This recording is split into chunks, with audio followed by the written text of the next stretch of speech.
Hello, I'm Lloyd Melton. I'm the professor of New Testament and Greek at Erskine Theological Seminary. Jesus taught parables, first of all, because of the nature of the dominant audience that was around him. Most of the people in the crowds were not well educated in the sense that we think of it. They probably were able to read and write. Public education did not really exist in the Roman Empire in the first century. Jewish males would be educated in the synagogue. They would essentially learn to read and write and count.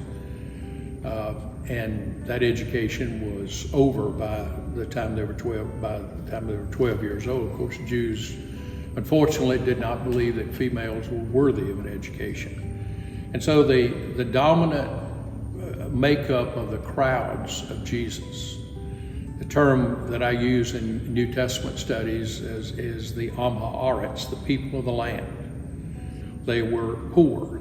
They were largely uneducated.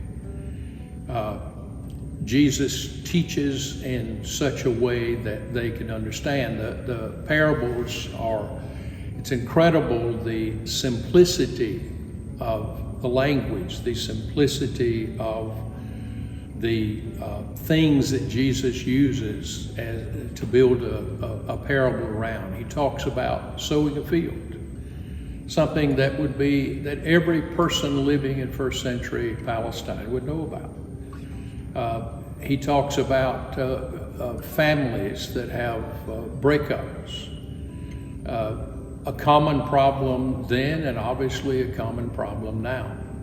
And so one of the reasons that he taught in parables was because his purpose was that the people who were in the audience would understand what he had to say.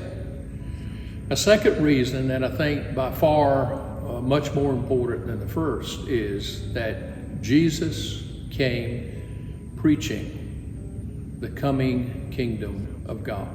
But the most radical thing that he teaches is the kingdom of God has come into being in his person. The kingdom of God is here and now, but it's also coming.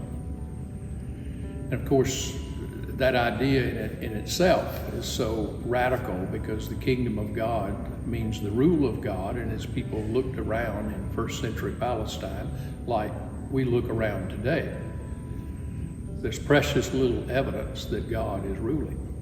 That was true with them. Rome was in control. And so Jesus talks about that coming, that reign of God that is dawning in him, and he talks about it in parables.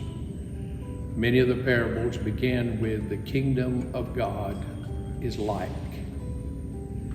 because the whole idea of God's rule in the present is something that neither they nor we can comprehend very easily. And so he uses parables to teach something that cannot be taught in any sort of logical, rationalistic way.